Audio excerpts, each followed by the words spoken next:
This is one that I think, again, at every stage of life, it might look and feel different. But I think a lot of people ask this question at some point, and it's this: how do you not feel ashamed or embarrassed with yourself for the things that you've done or that have happened to you? Jordan, how would you talk to a kid about that? Yeah, it's a great question. I think first of all, I would say that I have felt and do feel that way still at Mhm. times as an adult. Yeah.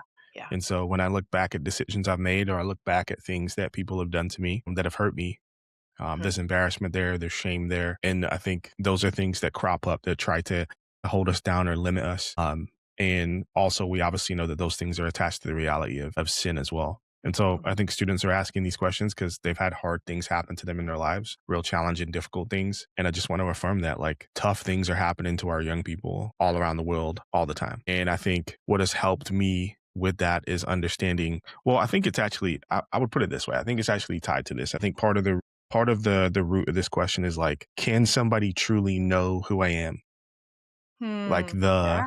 Yeah. the difficult the things that I've never told anybody, right? Like we all have those Yeah. things that like we've never spoken about, things that have happened to us or things that we've done that we've not told a soul. If somebody knew that about me, Mhm. would they still love me? Yeah. I think that is the heart of it. And I think the answer is yes. And I think that person is Christ. And I think Christ shows us that in the story of the woman at the well, right? Because he knows everything about her.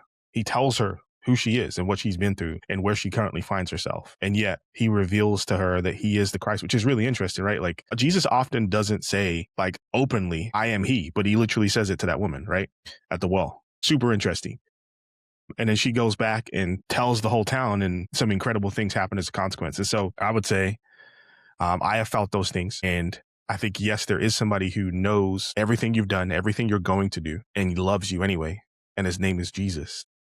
And better than that, and which is, I think, is a part of the gospel that we often don't get into, is not just that Christ died for your sin that you committed, but he also died for the sins committed against you, right? So like Christ doesn't just offer you forgiveness from your sin, he offers you healing from the ways that people have harmed you. So in the same way that your sin goes on the cross for the things that you've done, the things that people have done against you also goes on the cross too.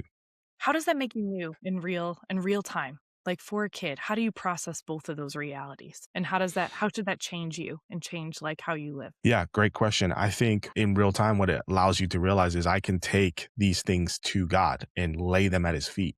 His yoke is easy, his burden is light. And I don't have to carry that. I don't have to carry the weight of that. I don't have to let that affect me. I don't have to let that affect the way I see others, the way I see myself. I can lay it at the feet of God and allow him to tell me who I am as a consequence, right? So, God, I'm giving this to you, and I'm going to let what you say about me determine who I am. What your word says about me determine who I am. Yeah.